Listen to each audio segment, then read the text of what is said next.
Welcome back to the channel, you guys. It's the Real Nathan Daly, and we are going to have a great discussion. Actually, we're going to be reacting to and breaking down an interview with Candace Owens and Tucker Carlson. Now, for those know, I'm not, I don't really do too many political videos. At the same time, I really enjoy politics. My ears are always to the political streets, right? I'm often paying attention to what's going on.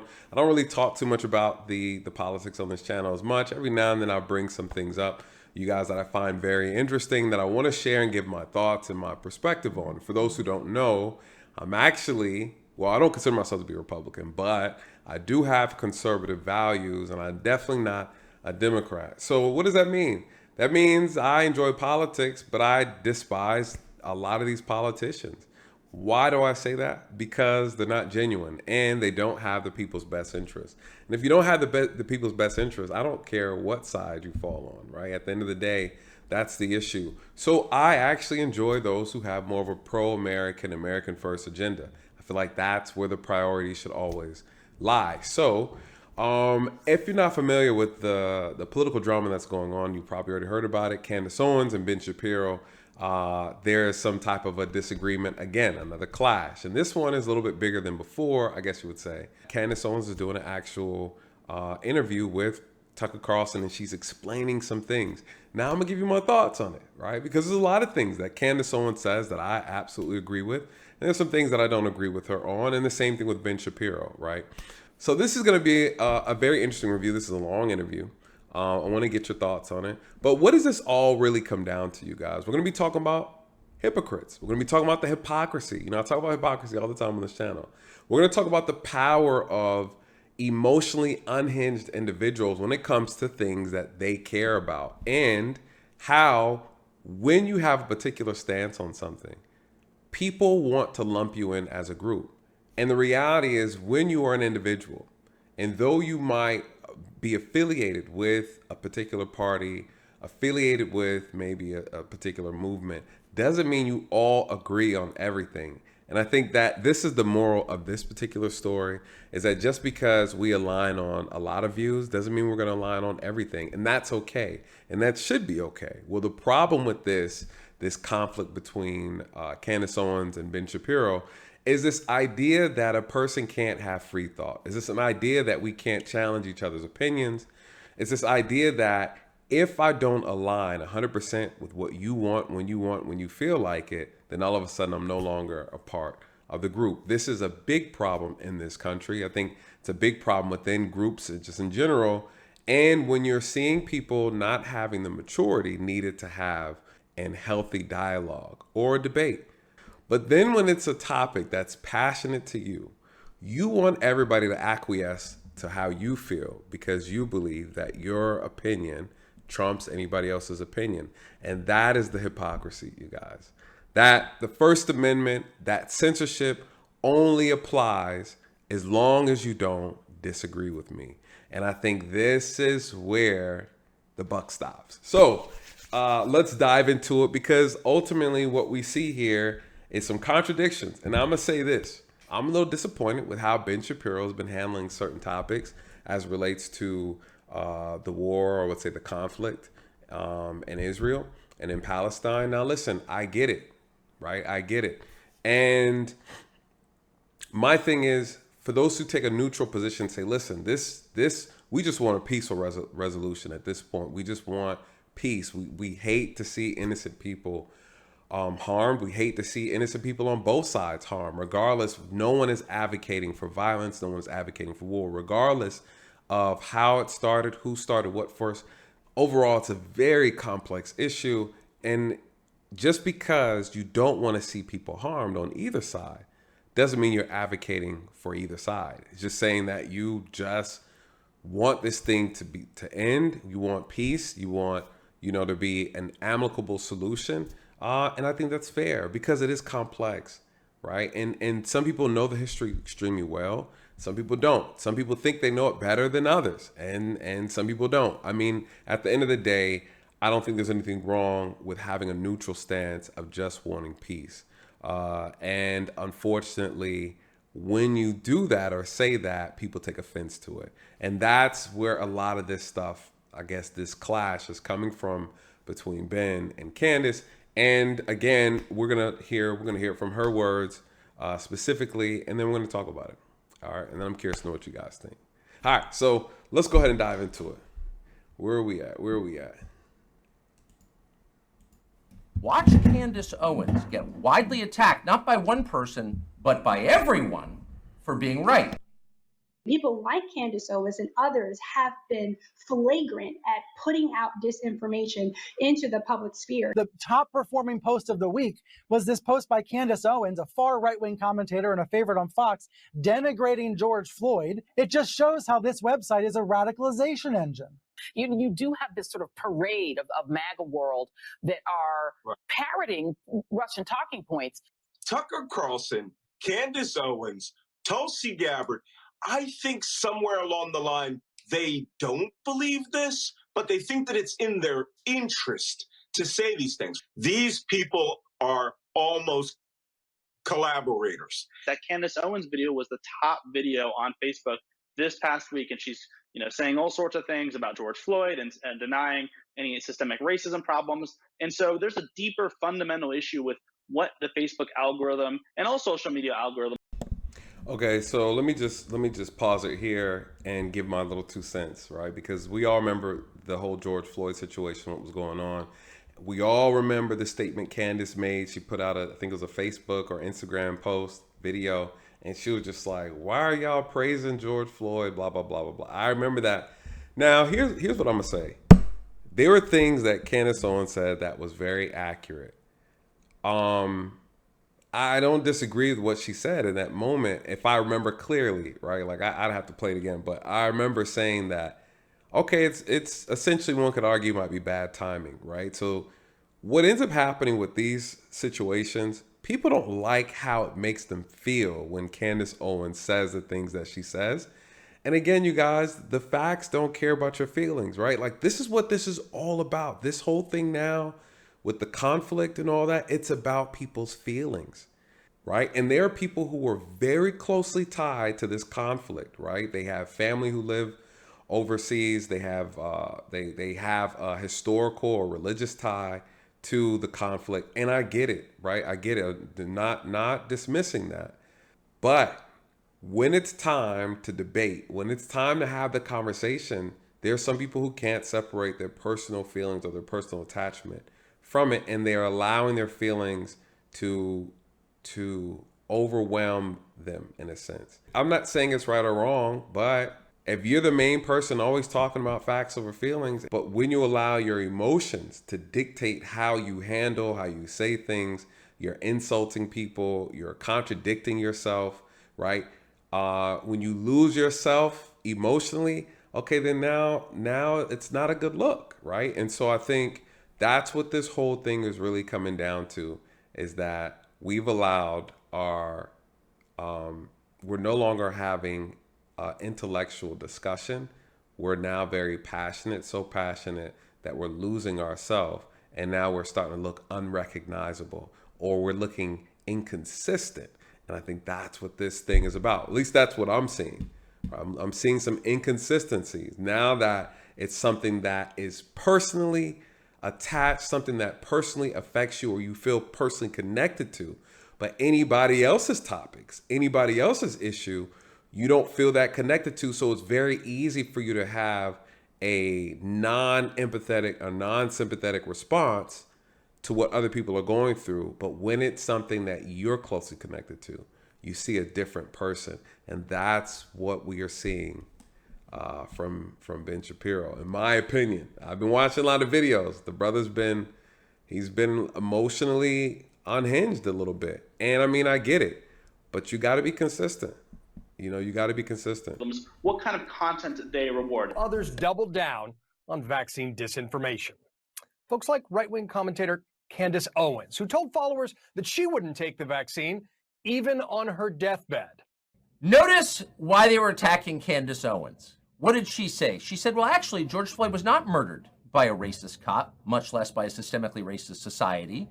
She said, actually, the vaccine doesn't work very well and it may be dangerous. She went on to say, no, Ukraine is not going to win the war against Russia.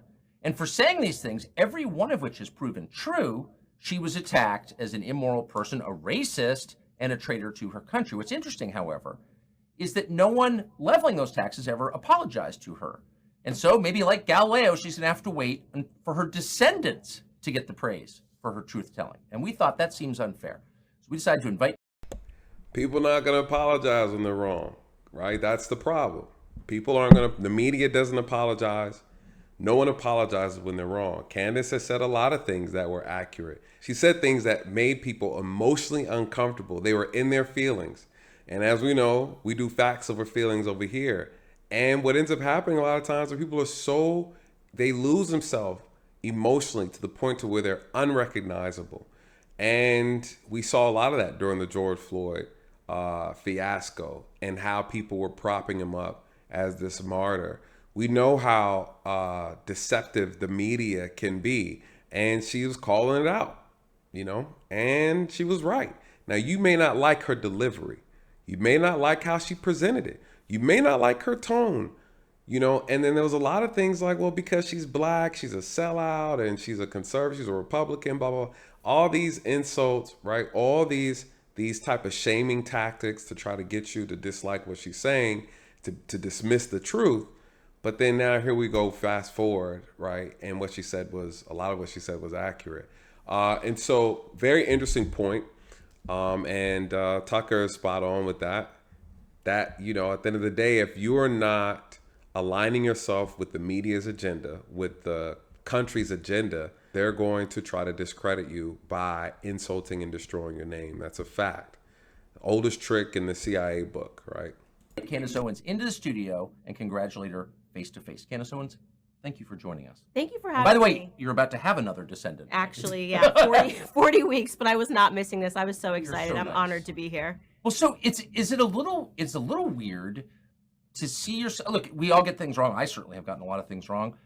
I think it's fair to be attacked for getting it wrong. But if you get it right, and it's proven that you got it right, and in 3 instances it has been proven that you did on the biggest issues of the day, shouldn't the people who attacked you apologize? And shouldn't someone at least point out, hey, Candace Owens was right about that?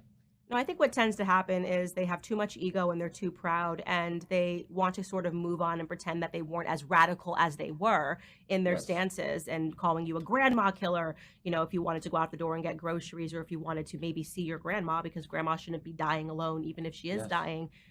So it takes a tremendous amount of humility to admit that you were wrong. People prefer to then pretend the internet will forget and just that they had more nuance than they did on the issue of the day, which is fine with me. I'm totally I mean, it's one thing not to admit you're wrong. I understand it's difficult to do that. I have to force myself. But to attack other people for being right and then apologize for it does seem immoral. It is immoral. And when we're living in an environment where there is a lot of media immorality, you know, people would rather you parrot certain talking points rather than have a meaningful discussion and a meaningful dialogue. And they don't accept it. And at the moment that they start to censor speech and they start talking, you know, calling you names, like calling you a grandma killer, calling you a pro-Putin puppet, you know it's because they don't actually believe what they're saying. It just, these are ad hominem attacks to dissuade from having an actual debate. And there always should be an actual debate on every issue.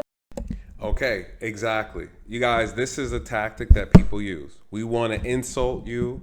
We want to shame you. We want to make you feel bad. They have insulted people. They've shamed people into following along. Essentially, that tactic, because listen, the biggest problem in this country is the psychological warfare that the government and the media actually pushes on its people. And I don't blame the government. I blame the stupidity of the citizens of this country to fall for the same tactics all the time, right? All the time.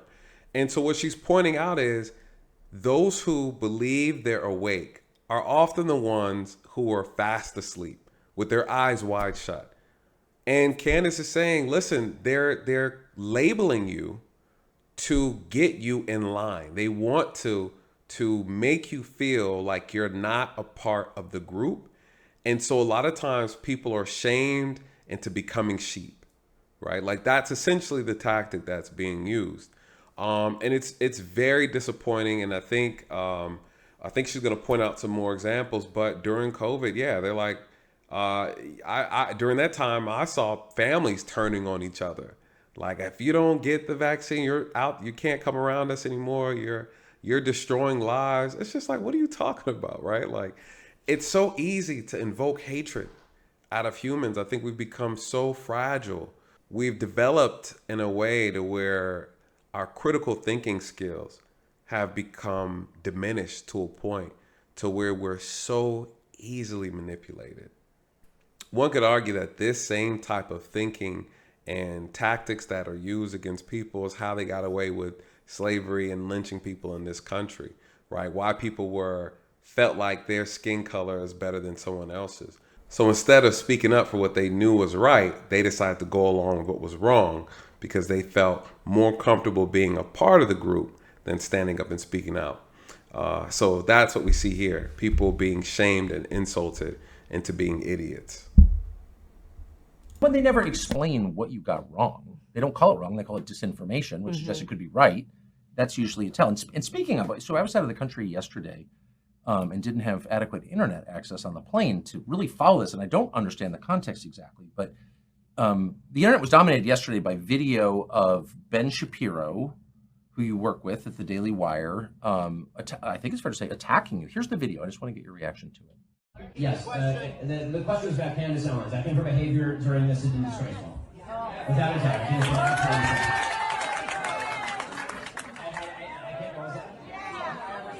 Yeah, I mean, she still works for my company. I mean, I think she's been absolutely disgraceful. I think that her faux sophistication on these particular issues has been ridiculous. It's not faux sophistication, it's ridiculous. Everybody can see the moves that she's making and the things that she's saying, and I find them disreputable. So maybe there's a point in the video where he explains what exactly you did wrong and how you were wrong. I haven't seen it. But to call somebody, quote, absolutely disgraceful, particularly a coworker, seems like a pretty big step. And I really don't know the background here. What is that about? You know, there isn't much of a background. I saw the video when everybody else saw it when I woke up. No one warned you about it. Nobody warned me about it. It looks like maybe he didn't know he was being recorded. It looks like it was some sort of a private event. I got no clarity on the issue that he was particularly speaking on. And in what was said, I can't respond to it beyond what he's saying because it's just ad hominem attacks. I don't know. Yeah, because it's not, we disagree or I don't think she's correct or maybe she doesn't know what she's talking about. It's absolutely disgraceful. Yeah, exactly. And so I can't respond to it on a level of intellect because there's nothing that he has expressed in that, at least in that short clip, that he fundamentally disagrees with in terms of what I said. But I will say that I'm not going to respond with the same ad hominem attacks. Yes. I don't think it helps further discussion. And that was me. Okay, so a little backstory for those who don't really know what's going on. So recently, Candace Owens brought a Jewish comedian onto her channel. I haven't watched the whole interview, so I don't know if Ben is speaking towards that conversation that he's saying he's not happy with, or the conversation or her perspective on what Nikki Haley said. So she's going to cover that. So let's go ahead and dive forward. That was caught on a video saying that about colleagues that I work with. I would be embarrassed.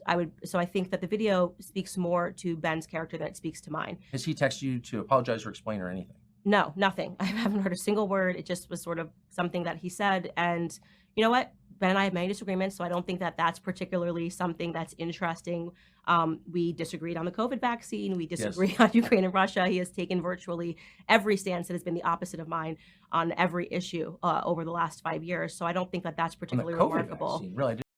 Yeah, I would say I think the way Ben handled that was tacky, right? I think that was a little unprofessional, just specifically because they're all part of the same group. They work under the same company, Daily Wire. So I think him kind of calling her out the way that he did, I think that was very tacky and unprofessional. And could he have said it differently? I just think that if we are coworkers who work together, I think there'd be a better way to go about expressing that. What could he have said? Some people agree with what Ben Shapiro did and how he did it. That's fine. I think everybody entitled to their own opinion. I think that was a little unprofessional. I could see if they were on opposing sides, right? But essentially, we're supposed to be quote unquote teammates, right? We work together. I think that there would be a different professional courtesy. So yeah, so that's a L for Ben on that one.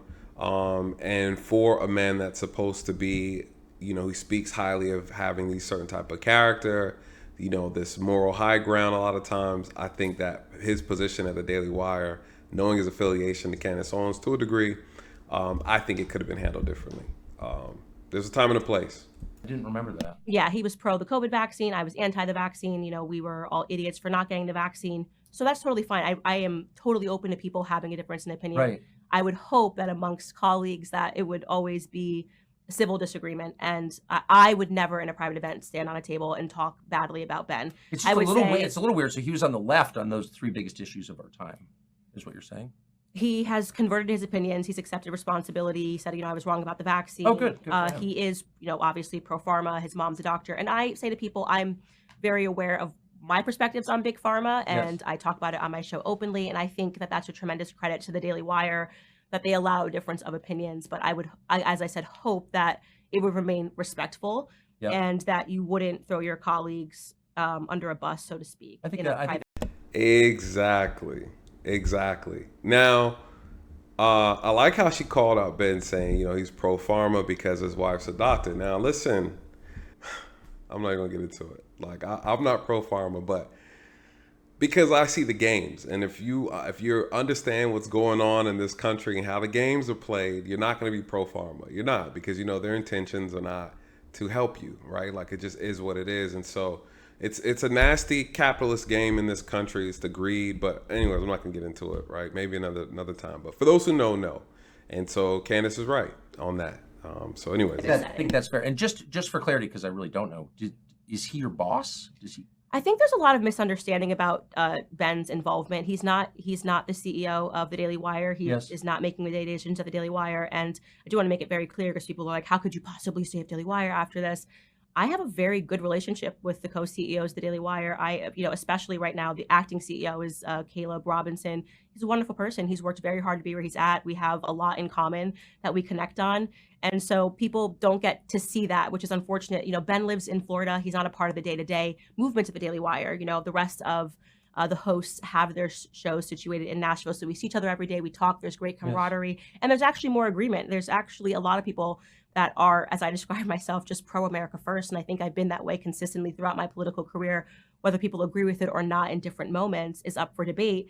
But I don't want that video to become a reflection of how the Daily Wire works and the Daily Wire operates, because I have had a very good experience with the CEOs, and, you know, love Michael Knowles, love Matt Walsh, Andrew Klavan. We all get along really great. Well, it certainly speaks well of the Daily Wire then. So it's not, I mean, a clip like that on the internet, oh, Candace Owens is out or something. That's doesn't sound like that's what it means at all. Yeah, no, it's a small group of people. We see each other every day. Right. Brett Cooper is another one who just joined about 2 years ago. She's great. She's up and coming.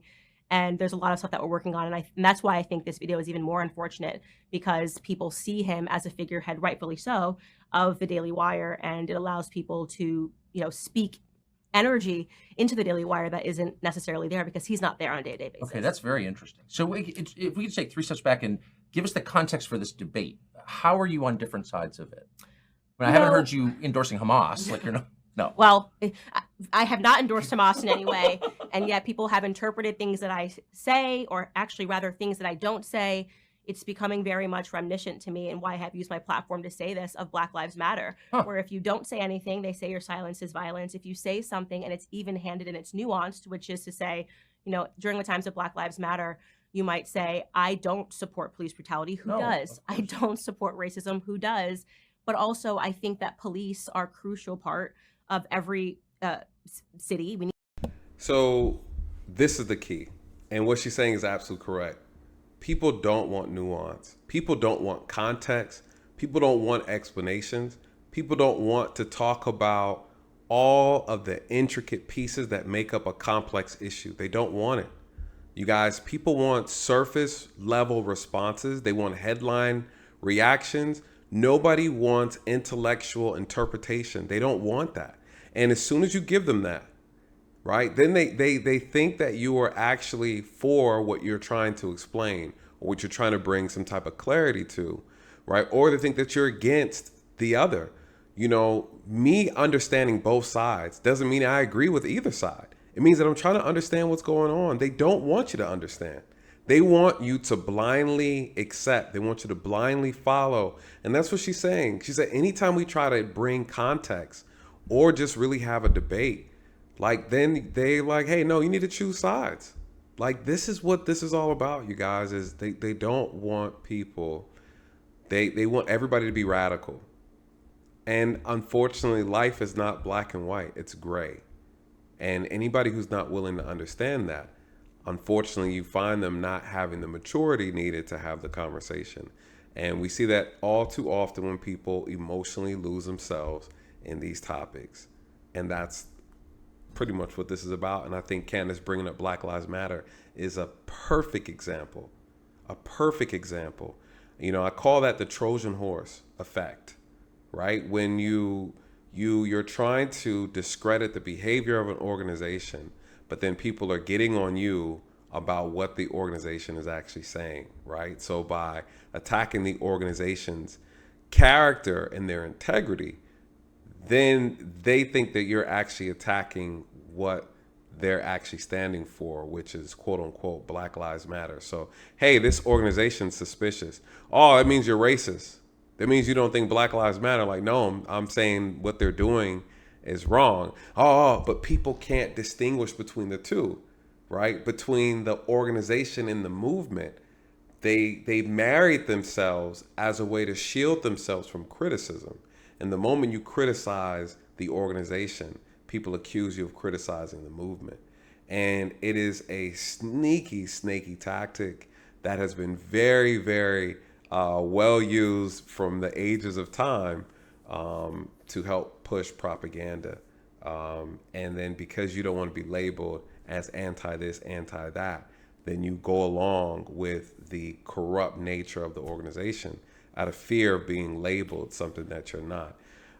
It's the perfect way to censor people, and it works in this country. And it's the same trick, different pony.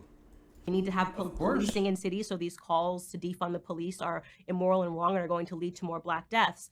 People didn't want that nuance. When Black Lives, following George Floyd, there was no nuance. You had to explicitly say defund the police. You had to post a Black square. If you didn't post a Black square on Instagram, by the way, specifically on the platform of Instagram, and you maybe were busy that day, maybe you were in another country, you know, maybe. If you didn't post a Black square, you were racist. You were said that you weren't supporting. This is the foolery, man. This is the clown behavior that has now become the circus of America. And she's absolutely correct. People did not want to hear it, man. Like, maybe you just didn't log on to Instagram. You were accused of being a racist. I'm seeing a lot of that behavior right now when it comes to the Israeli-Palestinian conflict, a conflict that I have seen every single person, including myself, condemn what happened on October 7th. Because who wouldn't condemn terrorism? It's obvious. Who would not condemn innocent Israelis dying? But if you then say that it is also sad when an innocent Palestinian child dies, suddenly this is pro-Hamas, or you need to say, even when you're talking about how sad it is that a child dies, you need to button that statement by saying, but that child was a human shield. That's not going to be my response. First off, as a mother, that's not going to be my response as somebody who is about to give birth. When I see these images of children involved on both sides of the conflict, I've pointed to the people that are mocking dead Israeli children and said that they are horrific. I am even keel on this matter, and yet people think that you need to be extreme. So people that have become more radical and extreme are perceiving a moderate stance as not enough. And I was about to say, that's it. If you're moderate, your stance is not acceptable, right? They want your hatred to match their own, right? When you're saying, I don't want to see death on any side. I don't want to see innocent people killed at all. I've always felt that way. It doesn't matter with anybody, any situation. Innocent people have nothing to do with the foolishness. Even when it came to the riots, you guys, and they were protesting, destroying the cities, and they were burning down businesses, homes, like tearing stuff up, burning people's cars. I'm like, if you don't like the government, you don't like the police, go take it up with them. And I'm a cop, right? I'm a cop. Leave innocent people out of your foolishness, man. Whatever issue you have with the government, take it up with the government. I mean, gone are the days where you have two military forces, two countries that disagree with each other. They go to some remote area and they hash it out. They go to some remote land with their banners and they do their business, right? And you go to war. You go to war and you leave the innocent people alone. Now, granted, obviously after that, they go and they pillage and whatever in most cases. But the reality is the guerrilla warfare tactics, the destroying innocent people, bombing cities and towns with nuclear war, like, right? That's not cool, period. It's not cool. Now, I think everybody tries to justify whatever. It doesn't mean that you can't have an opinion and say you don't want innocent people to suffer. And some people argue, well, that's just how war is. That's fine if that's your opinion.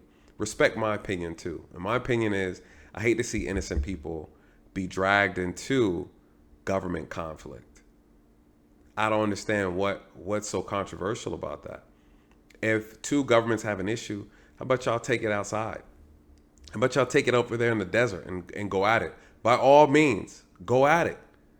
But there are people who don't want nothing to do with that. You know, I talk about all the times the streets of this country. Same thing. You got two rival gangs. How about y'all go over here in the corner somewhere and have at it? Why are we doing drive-bys in neighborhoods and doing all that kind of stuff? Now you got these little kids being shot. You got innocent men and children, women and men being killed or being caught up in your conflict. You know, and so what I agree with what Candace is saying about this particular situation. Like that's my views are the same. And what she's saying is she's receiving backlash because she's not taking a radical stance. And she's like, listen, if I say I don't want to see injured kids on this side or injured kids on that side, what's the problem with that? I don't like to see innocent people hurt. People can disagree with you or agree with you or whatever, but you certainly don't seem radical on this topic. I'm definitively not radical. My stance has not changed in terms of whether or not America should be involved in this conflict. Whether we were talking about Afghanistan, my comments have been clear. They've been documented for years. Whether we are talking about Ukraine and Russia, my comments have been clear and they have been documented. I mean, you can go back to me even talking about NATO expansion before things erupted between Russia and Ukraine, yes, and having a meaningful discussion about how much expansion is too much expansion. How would we feel if we had troops on our border? These are things that should be allowed in an academic discussion. You should be able to sit on stage and should be able to debate these ideas without using ad hominem attacks to say that you're a pro-Putin puppet or you're pro-terrorism. Even in the aftermath of 9/11, something that we all remember as part of my childhood. I think I was in 7th grade at the time, and I'm born in the New York City area, so this was a very big deal. If a person the day after 9/11 wanted to debate the Patriot Act, it's not fair to call them terrorist sympathizers. No. Actually, they would have been proven right in the long run. That act, we gave up a lot of our freedoms. And I think there was only one congressman, a Republican, that was against the Patriot Act at that time. So it's important. Listen, you guys, what she's saying, again, I agree with. You know, the government use fear tactics and fear mongering to get the citizens to acquiesce and to relinquish their freedom and their privacy. This is a fact, right? This is why we had Snowden making these, you know, he went ahead and released some information saying, listen, they're out here tapping and listening and spying on your stuff, right? So again, you got to understand the games that our government plays with the people, and how they will use fear mongering. They'll use propaganda.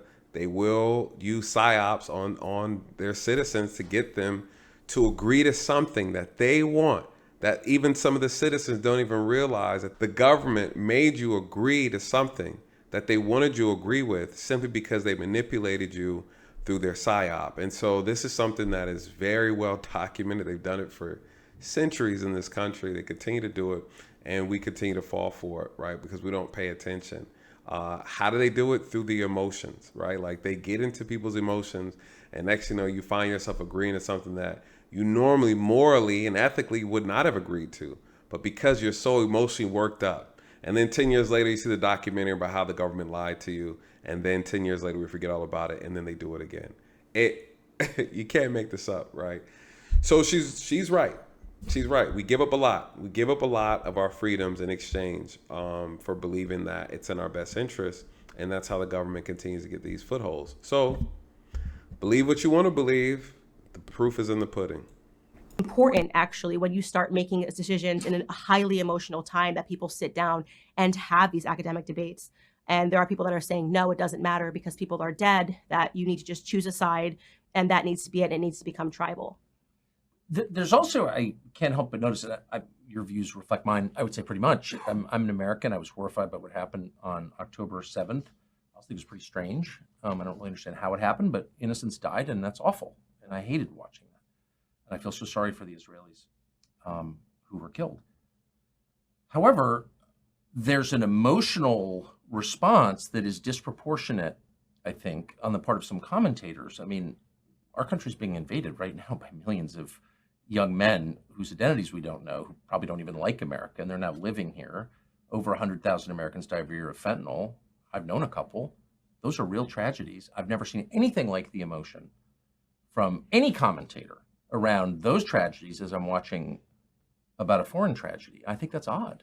I think what tends to happen is, of course, we all have elements of selfishness within us. And so when it particularly pertains to an issue that impacts you, I was strongly speaking out against Black Lives Matter as an organization very early on as a conservative because I understood what the implications were going to be of defunding the police. Right. It was an issue that was important to me. I created an entire documentary to talk about this issue. Yes. And I held on for a long time, and people began to see that actually I was telling the truth, and now we have more death in inner city communities than we had before. Yes. These riots and these George Floyd protests calling for defunding of the police.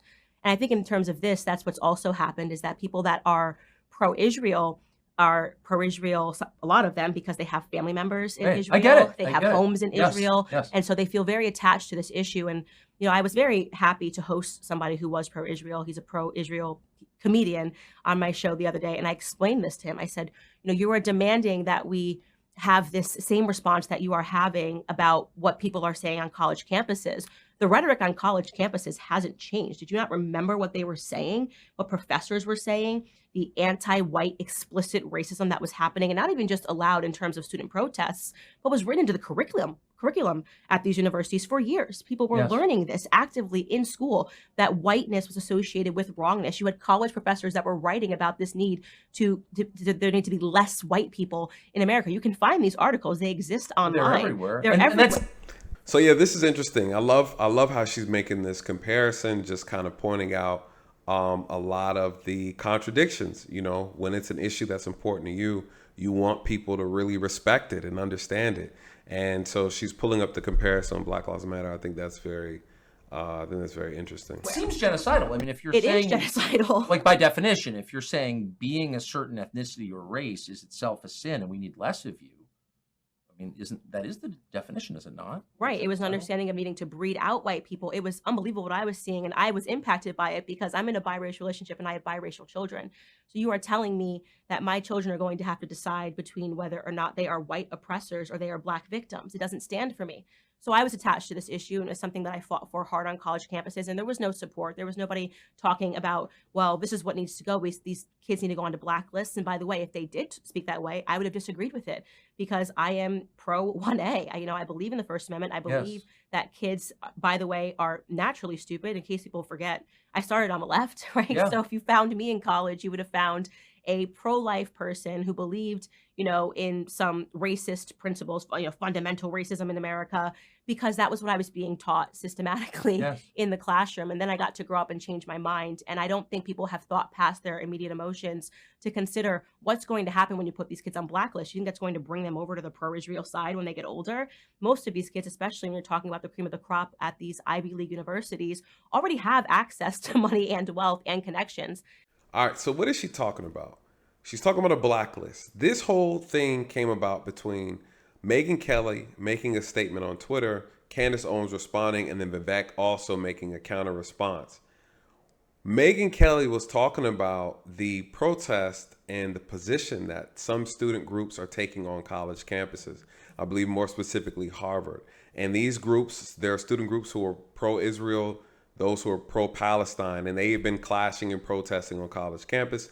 Harvard just went through some backlash based off of a statement that they posted for the campus. And so the people are in conflict. Megyn is saying that if you are pro-Hamas, if you're pro-baby killers, and you support these people who are terrorists and so forth and so on, then as a student, you don't need to get a job. No one needs to hire you. And so Candace Owens responds, and she's like, what are you talking about? You want to blacklist kids and prevent them from getting jobs simply because they have a different of opinion and because they don't want innocent people harmed or so forth and so on either side or whatever their position is. But because they don't agree or align with exactly what you want them to agree with, all of a sudden you want to blacklist their entire future career. And Candace is like, no, that's unacceptable. And so, but Megan is saying, oh, you support baby killers, right? And this is when they start making these disingenuous arguments, right? They make these nonsensical statements as a way to try to discourage or make you look bad or think that you can't challenge it. Because by you saying that, no, I didn't say that, or I never said that. No one ever made that statement. Nobody supports baby killers, right? But you want to use this extreme language as a way to try to bolster your position. And to me, it's when people do that, you guys, it's obvious that they're disingenuous, and it's obvious that they're making a very ignorant statement to try to rally up an emotional defense. And it's sad when people make these type of arguments. We've seen that again, like Candace pointed out with Black Lives Matter. They said that all the time. Oh, if you don't support Black Lives Matter, you're a racist. And you're like, no, I don't support it because I don't like what they stand for, what they're doing. And so again, that's that Trojan horse technique that I always talk about. I think Candace is spot on with calling it out. I think Megan was extremely disingenuous with that presentation. So, and connections.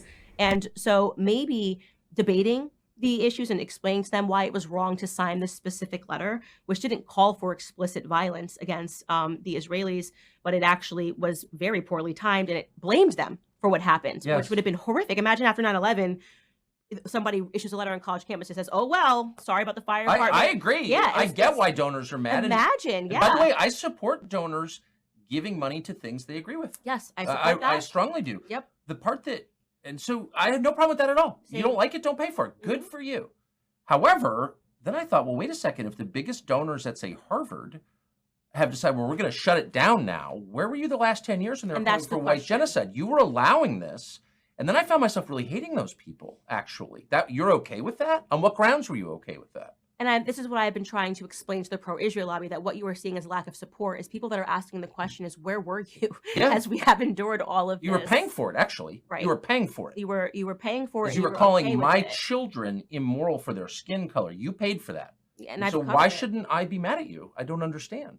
And so that is, obviously you have a ton of white people that are asking this question, and they're now being called anti-Semitic. And I think that that's wrong. I think these are meaningful questions that deserve to be answered. Why was this sort of verbiage allowed into the curriculum? I mean, could you imagine if in the curriculum it said that every Jewish person born is a terrorist? This is systematically what has been said. I would be totally opposed to that. You're learning this, not even just, by the way, at the college campus level, in high schools. I've covered this on my show at high schools, that they are now allowing children to stand up in an auditorium during, not Black Lives Matter week, during, what is February? Whole month of February, African American month. Black History Month. I was like totally blanking. I'm like, what is February? Black History Month. They were allowing at this very elite school $50,000 per month to attend the school, per year to attend the school, for these children to stand up on a stage and yell in an auditorium. Black kids were allowed to be on the stage. White kids were sitting down at this elite school, and they said, you don't know what we lived through. You don't understand how your whiteness impacts me. This is going on in New York City right now. That is explicit anti-white racism that is happening. And I covered it on my show extensively. Nobody cared. There was no bus calling these kids anything wrong. And so trying to explain that, of why people maybe are not reacting with the amount of vigor that you would like to see, is now being interpreted as anti-Semitism. So everyone's being called anti-Semitism. It's a little bit like watching the city of San Francisco in the week before Xi Jinping shows up become totally clean, sparkling clean. There are no junkies or rapists on the street. And you feel like asking the authorities, well, wait, you had the power to do this, but you didn't? You had the power to stop racism at Harvard, but you didn't? Why are you not a criminal, actually, for allowing that? I don't have you asked anybody this? Have you asked a donor this? I've been trying to get one on the show. I support what you're doing. It's great. Don't pay for what you don't like. But you did like the white genocide stuff. You're kind of okay with that, huh? Right. And I've even asked, did you use your platform to speak out against it? Because I've been speaking out against this for years. And now you're demanding that I use my platform to focus on a conflict that's overseas. Yeah. And the answer I tend to get is no. I didn't talk about what was happening. I didn't realize it was happening. So it actually is quite a selfish viewpoint, which we all have. We're all guilty of. Oh, I get it. I get it. We write ourselves into the storyline. How is this going to impact me? And that is, I think, is why it feels existential for other people and not existential for people that have been dealing with this for the last decade. I know, but it's a pretty simple principle that, existed at 54, I can tell you, in this country for a long time, certainly from, say, the Civil Rights Act until, 15 years ago. You're not allowed to attack people on the basis of their race in public. I mean, everybody has bigoted views probably, or thinks their group is best or whatever. It's pretty normal.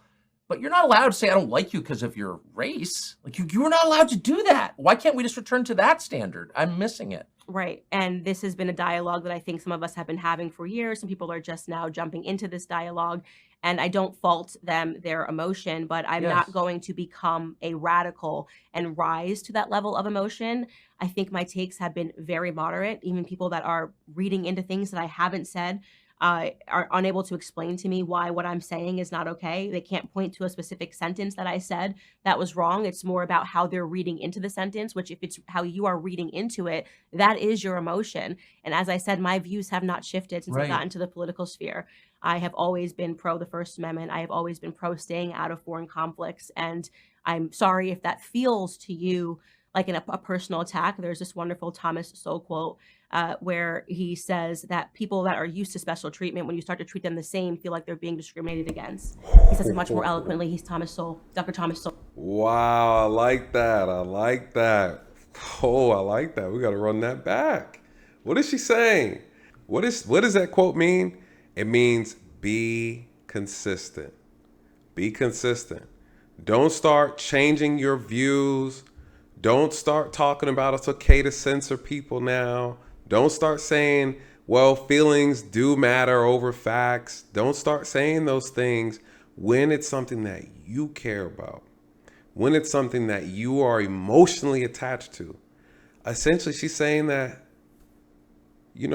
real recognize real, Ben, and you're looking a little unfamiliar. Real recognize real, and you're looking real inconsistent. And you guys, since this whole thing started, I get it. I don't think there's anything wrong with being emotional.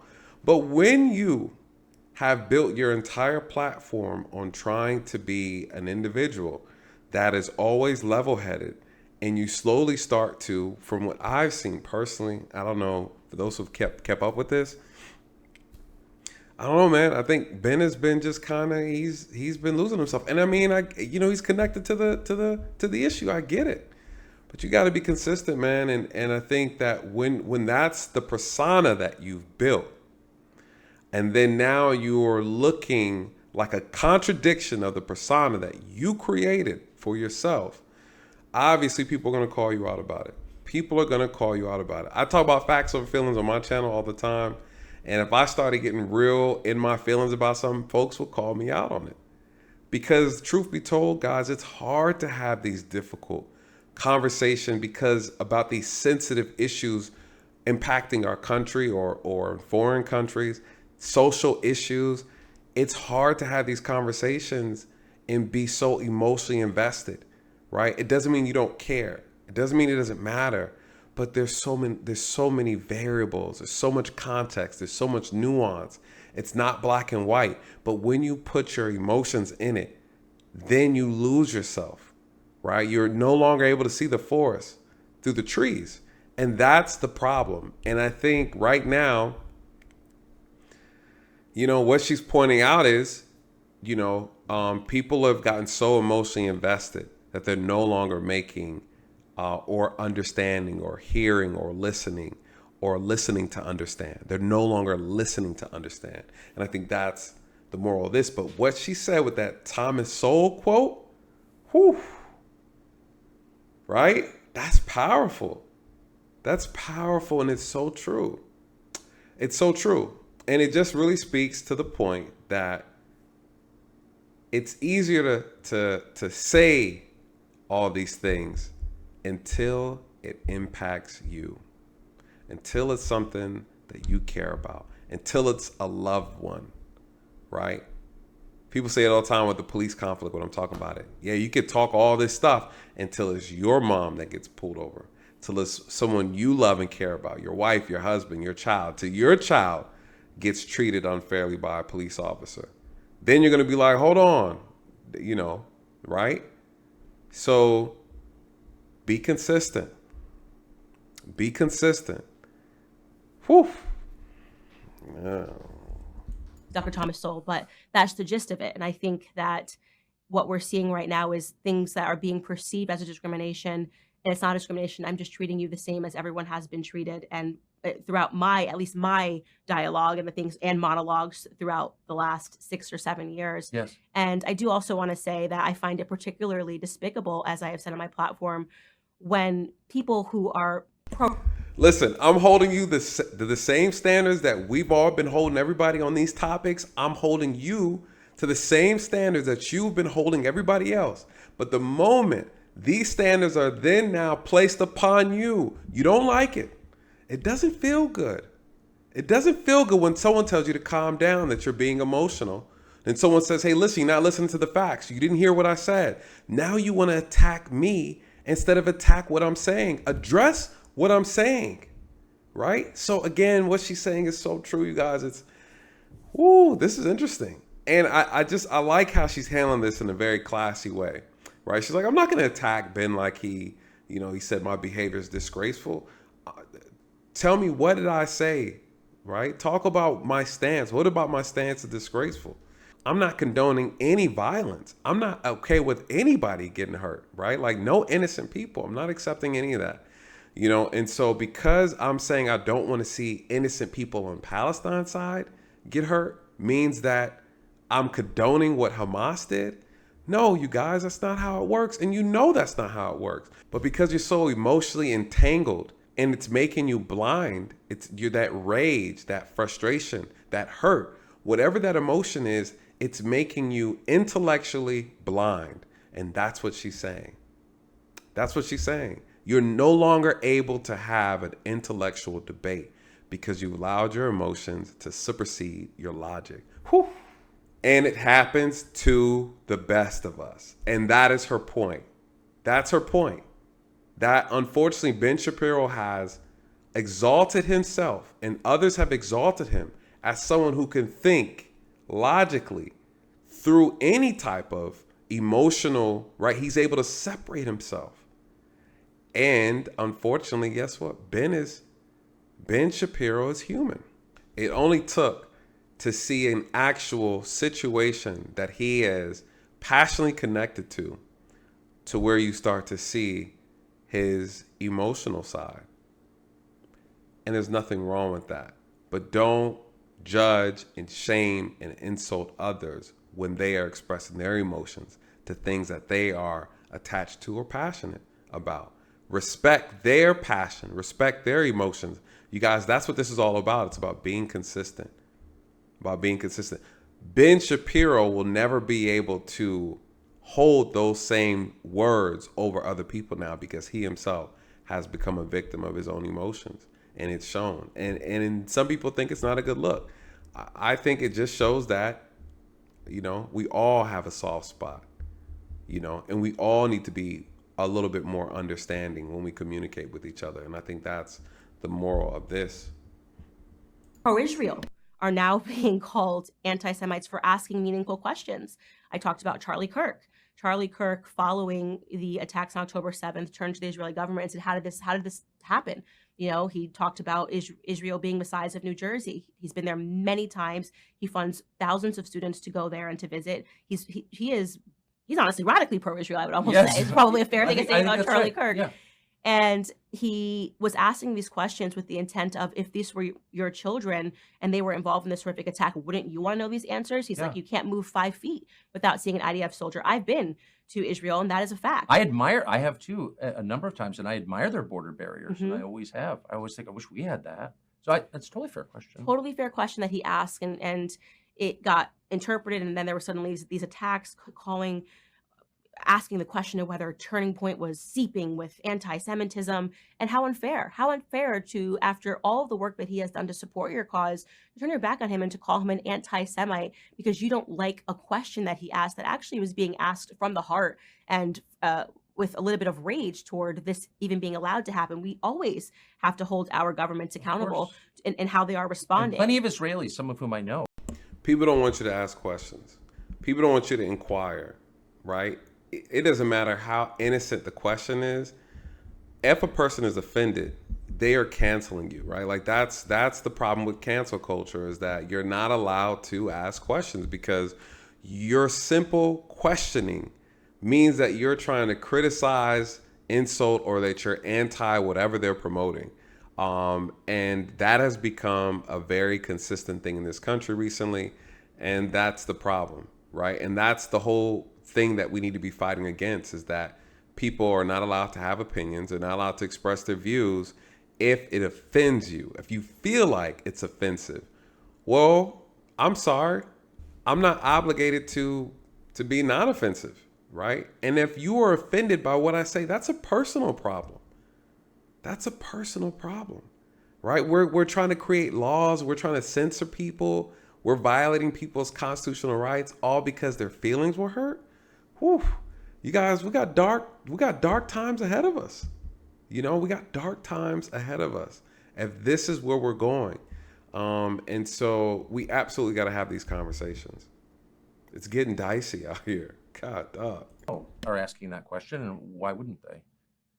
So you said a minute ago that one of your concerns about having a news story or a public conversation defined by emotion is that it allows the people in charge to change our lives and to take away our civil liberties because we're so distracted by the rage that we feel or the sympathy that we feel. I mean, these are some good feelings too, but we can be manipulated during moments like this.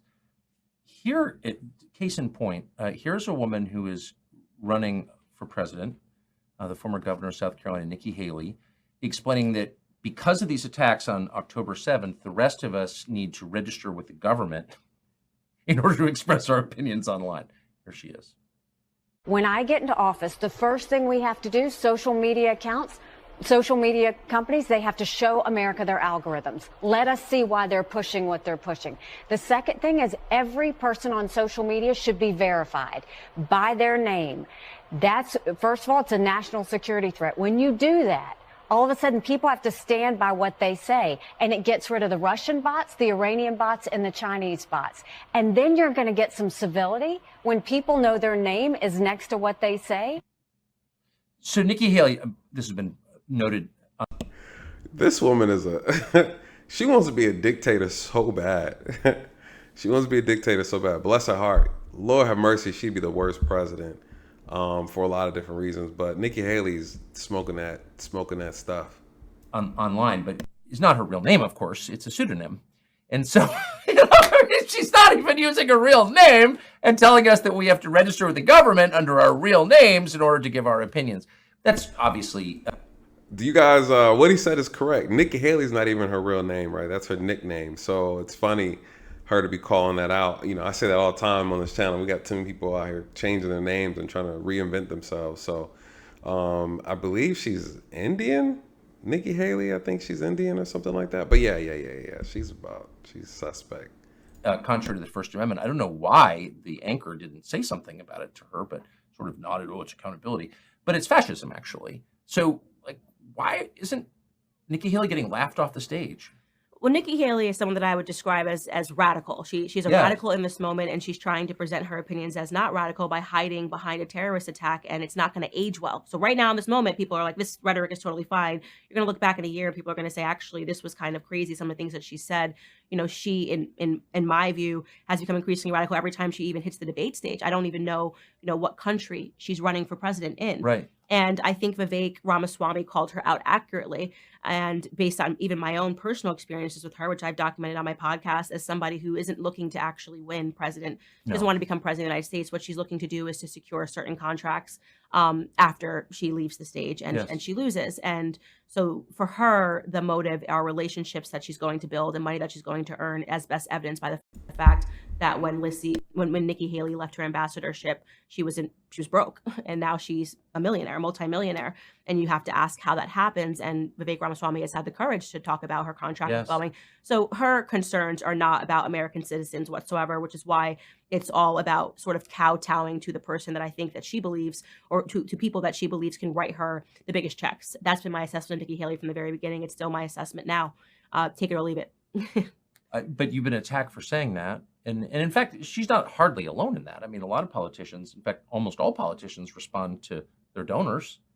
It is, I mean, I'm not attacking anybody, but that's just a feature of the business, right? So you say, well, Nikki Haley is responding to her donors, and all of a sudden that's like blood libel or something. It's foolish. And I See, that's the problem. When you're responding to your donors, when you should be responding to your constituents, you have a responsibility to the people, but instead you prioritize the donors. That essentially, inherently, is the problem with our political system. Our politicians are doing the bidding of corporations and corporate interests, and these people having these government contracts. Like ultimately that's what the problem is in this country. That's why nothing gets done. That's why billions of dollars get sent overseas for all kind of different stuff. This is why we're going to be pushing to World War III, right? To get rid of this debt. Come on, that's the problem. The problem is the corporate interest supersedes the people's interest. And welcome to America, right? Welcome to America, where it's not capitalism that's the problem, it's the greed. And I won't play the game. Obviously, money is motivating for a lot of politicians in DC that never leave. I mean, you think? Seriously, it's common sense. And yet sometimes people try to twist that narrative and pretend that what you're saying cannot be said, because in this moment right now, she's being pro-Israel. So you can't talk about Nikki Haley and money, even though I spoke about this way before October 7th. From the second she announced that she was running, Yes. I talked about my personal experience with her and how much she was charging for speaking fees. At the time, it was $300,000 plus a private plane for her to go anywhere to speak after she left her ambassadorship. And she came with a list of prepackaged questions. So her assistant at the time. Wow. I forgot they were talking about that. Could you imagine $300,000 to go speak somewhere? Oh my God. You guys know what my speaking fee is? My speaking fee to go speak on these issues, on criminal justice and policing. One day, Nate, I'm going to get my fees up. Y'all. You were not allowed to ask her one question off script. Any person that hired Nikki Haley at this time will tell you this. So her answers are practiced, her answers are rehearsed. And her answers are rehearsed because she wants to make sure that she doesn't upset the people that are writing the checks. So I said that literally the day she announced she was running for president, and now all of a sudden something that I've been consistent on is being misconstrued as anti-Israel or anti-Semitic because Nikki Haley is being radically pro-Israel. So it does concern me, however, because in American 2023, the only people defending the First Amendment, the foundational right, the right that precedes all other rights, which is the right to say what you really believe and prove you're not a slave, the right is the only group that defends that freedom. And now they're not. Now they're saying, well, actually, maybe you need to register with the government before you're allowed to talk. So if the left's obviously opposed to the First Amendment, now a lot of the right is opposed to the First Amendment. So, how do we keep the First Amendment? Yeah, I think this kind of is almost what Trump was referring to when he talks about the swamp. They get a little taste of what they can earn for themselves, and they kind of go further into this, and it actually doesn't become about America at all. And I think at this particular moment, you are seeing a fracturing on the right.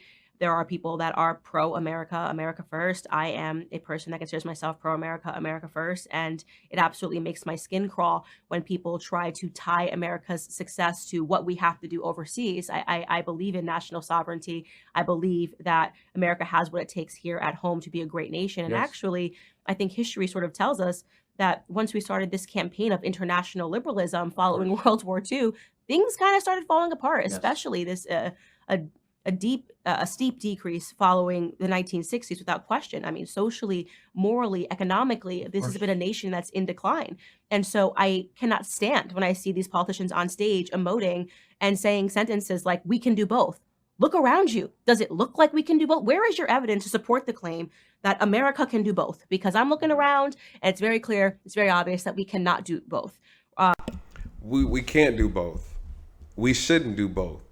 And America needs to be a priority. A lot of the issues we have in this country could be solved if our government was pro-American. Our government is not. Our government has its own agenda. The leaders in this country, the majority of them are extremely corrupt. The majority of these city officials are corrupt. They're out for themselves. They're lining their own pockets. And the people, over majority of the people are suffering behind it. And this could be a great, amazing nation.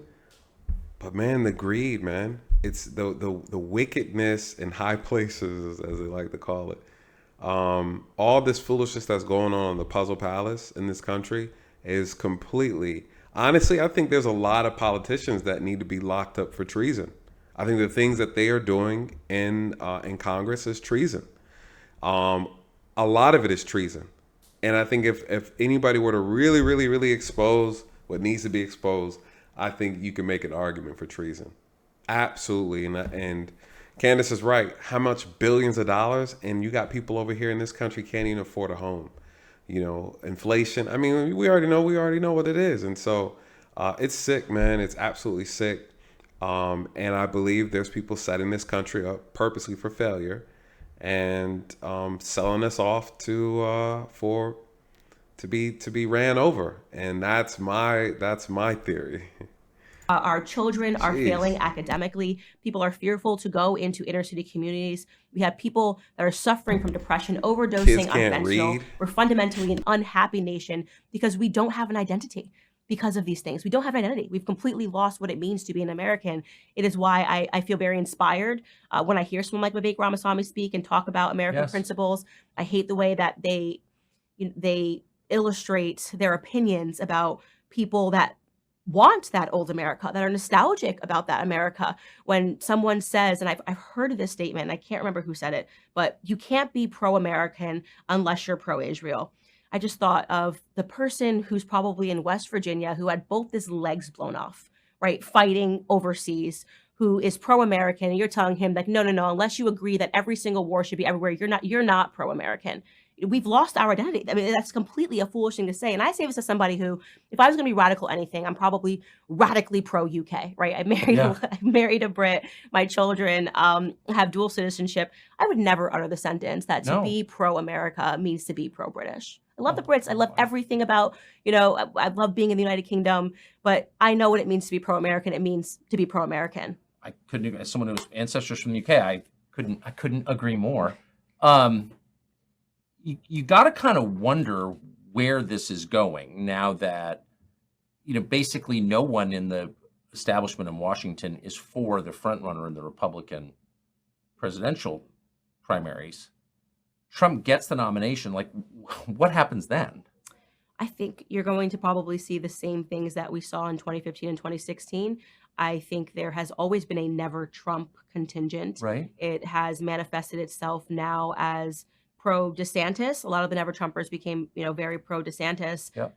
Some elements of it, obviously, people that are war hawks, people that want to kind of keep the military industrial complex going everywhere, people who have always been anti-Trump. So, hate speech laws. Yeah, hate speech laws that are dressed up as something more noble. And it's like, no, this is actually a law that is fundamentally anti-speech.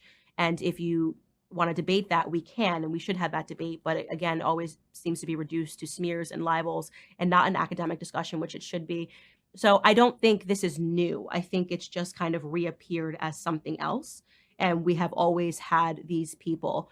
Will they, when they get to the ballot box, vote against Trump principally? Well, they did it in 2015 and 2016, and it didn't have an impact. And I think in 2020, they probably, I don't know if they cast their votes for Biden. I don't know that they would.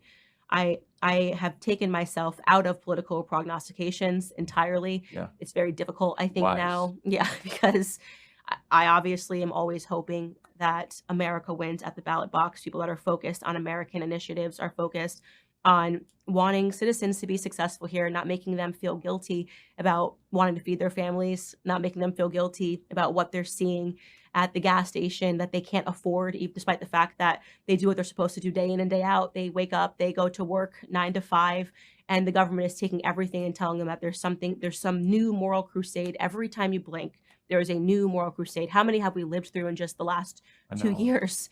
COVID, it was a global moral But crusade. food prices are never a moral crusade, I notice. Never. God forbid you want to be able to afford a pack of bacon for your family. God forbid you say that publicly. Depending on what time of year it is, that makes you a grandma killer, that makes you whatever, a pro-Putin puppet, it makes you an anti-Semite, it makes you a racist. We get it, okay? We still would like to focus on our families. We still would like to put American principles first. So if there's no further argument and it's just going to be smears and libels, we like to turn the chapter and get talking about how we can actually do that, how we can actually fix America. Who do you listen to when you're trying to figure out, I mean, some of the stuff comes at you so fast and you're talking almost every day or writing almost every day. Who do you read or listen to try to make sense or bounce ideas off of? You know, Who do you I trust? have been obsessed with Thomas Sowell. And everybody knows that I am pretty much a Thomas Sowell groupie. Everything he writes, I read. And it is because he was a part of my awakening story into politics and made me focus on the economics, which is to say, block out the noise and pay attention to the economics, go backwards in history to understand where we are. When has this worked? Oh, it's never worked. So there's telling you that it's going to work into the future. And there's no evidence to support that. So I think a lot of times in this environment, it's important to almost block out the noise and to focus on the things that matter. The economic debates that people are having right now, which don't make sense. How much more debt can America be in as you're trying to convince us that we're going to get out of it if we just commit to one more war? By the way, where is all of this money going? It's incredible to me that the government has the ability to reach into our accounts and to read every single line of what we spend down to your Zelle payments and your can't see PayPal, what and they're yet we spending. just can't get an accounting for how they're spending their money. It's incredible. Woo! That's what I'm saying. Listen, the government has gotten so aloof, right? It's almost like, is it we the people again, or I'm confused? You know, do you work for us, or I'm confused? The government has managed to enslave the people of this country, psychologically, financially, physically, and emotionally. The American citizens have been slaves to this government, man, and they've been real slick about it. They've been again, our country is a master in psychological warfare, and they are playing us. We're playing each other because they're playing us. And again, you know, if you just follow the breadcrumbs, shout out to Thomas Sowell. He's definitely on point. A lot of people have issues with his theories or his perspective on economics. I mean, when you take the emotions out of it, things just start really making sense. So shout out to Candace for shouting him out. There's a little more. Let's keep going. When tech works and when tech fails people, I would say in terms of being inspired by people, I am very much inspired for different reasons. And people will find this very weird. Obviously, I've been very open about the fact that I've been tremendously inspired by you in my career. And I'm not just saying about you. I've said this long before. Tucker Unleashed has been the greatest thing. It is something that we have needed, and it has been a great addition to the American campaign.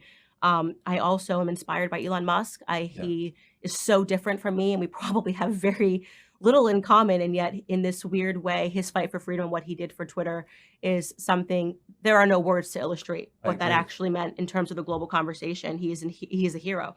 You know, if everything else that he did was bad, he would be measured as a good man, and that's my belief. I agree with that. I'm inspired by people like Dana White. Yeah. The ability to, during BLM, I absolutely love Dana White. People don't realize what sort of pressure was on him, to being the first person to say, we're not shutting down the UFC, allowing, by the way, which is something that is so beautiful, the differing opinions to take place at the UFC. He does not care if you come out in an Israeli flag, a Palestinian flag, a BLM flag, a pro-America flag, and then the press will put pressure on him, and you hear him, and he's like, so what? They're going to bash each other as soon as they get into the octagon. What do you mean? Tell them what they're going to think, you know? That means something. These are little battles that we're winning, and people are fighting them on different fronts. And these are the cultural people. Agreed. Agreed 100%. Shout out to Dana White. Agreed. I remember when a lot of that was going on. Agree. You guys, if you're gonna talk about freedom of speech, not censoring people, you gotta respect it, man. As long as everybody's respectful, man, let them rock. You know what I mean? Let them do their thing. So I think that's a good shout out as well. These are the micro battles that tend to, over time in history, tend to speak the loudest. And so I hope people are taking notes. Like, there are people who are actually fighting to try to maintain this thing, and they're not acquiescing, they're not bowing down to the foolishness. They see it, you know. The political people, Thomas Massey, for being the most consistent congressman in terms of what he supports and what he doesn't support, is someone else that I admire. So there are a lot of different people that I admire, but I think what they all have in common is an underlying belief in freedom and a hatred for people who are trying to tell you it's freedom when they are trying to censor you and to belittle you and to smear you and to libel you. It does feel, I mean, I want to end with this, but just your gut level sense of who's winning and who's losing right now. It seems to me, maybe I'm lying to myself, that the people are losing. Kind of moderate, sensible, common sense oriented people who want basically all the same things, a happy, stable, safe life for their families, they do seem to be winning. What I want to say to those people, because I know that sometimes you wonder if the world has gone mad. The world hasn't gone mad. Some people with big platforms who have gone mad. But it will always pay in the long run to stay on the side of morality, to be, moderate in your opinions, to not ever fault yourself for wanting to feed your family first. Yes. It makes perfect sense. I would never rush over while my child was dying and starving and feed the neighbor's child. No. Right? I would feed my child first, and if there was leftovers, I would obviously accommodate the person next door, and that's called being charitable. And I want those people to know that I do feel what you are feeling. And I think that we are in a unique time in America. I think the cultural conversation is switching. I think more people are beginning to buck bad trends.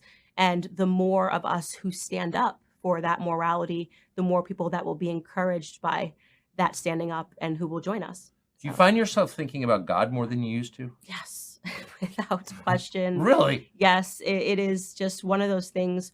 I've never been more confident in who I am as a person. And I think that needs to be said. And a couple of years ago, or I would even say just getting started in politics, it's a wild world.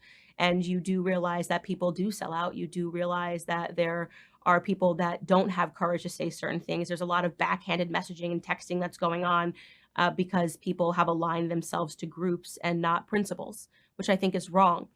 But something changed for me spiritually when I got married and when I had children. And I would say that I became laser focused.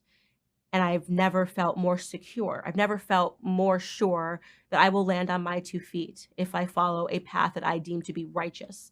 And I am not speaking these things to myself. That's God operating. That is God that is operating, and it is the call upon all people to be righteous in their approaches to things. And that can be very difficult in politics. But I'm confident, and I think people are either very angry about that confidence. I think they can see the happiness that I have, and they're angry because that means that it's less of an ability to control what I say and to control what I think. But I'm still the same girl from the wrong side of the tracks. I understand people, and I can't sell out to anybody. I demand to be free. It's not an arrogant, false confidence. It's real. And I find it inspiring. Candace Owens, thank you very much. What an honor. I'm so And congratulations excited. on this baby. I can't overstate. I don't want any tight shots on Candace, but we're days away. Yeah, literally. Wow. That was a great interview. I thought that was very, very interesting. A lot of gems dropped. And again, a lot of these things from her perspective. I appreciate the dialogue. I appreciate her just being very transparent from her perspective and her perception of the things that are going on. And 2 things. One, that quote from Thomas Sowell that she stated, I thought that was spot on. And then also her closing quote as it relates to people want to align with groups and not align with their principles. That speaks volumes. And I think that also is very reflective of the conflict going on within the conservative groups and the Republican Party, right? People are having issue with their principles. They want to They want to align with the group instead of align with their values, instead of align with their morals, instead of aligning with their better judgment. And that's what this whole thing has become about. Lastly, I think her acknowledging that God has had such a very unique influence in her evolution process through her marriage and her being a mother. And congratulations to her second child on the way. At the end of the day, the war, the conflict, they are innocent people who are suffering. And the reality is it's on both sides. And I think two things can exist at the same time. And sometimes people don't want to hear that. The reality is wanting a peaceful resolution, wanting people to be safe, innocent people not to be harmed, doesn't mean that you're supporting either side. It just means that, we just want a peaceful resolution. Anyways, you guys, let me know your thoughts in the comment section, and please be respectful. We know that this is a very sensitive topic and a sensitive issue. We can all be respectful. So with that being said, like, comment, share, and subscribe. And with that, good night. God bless.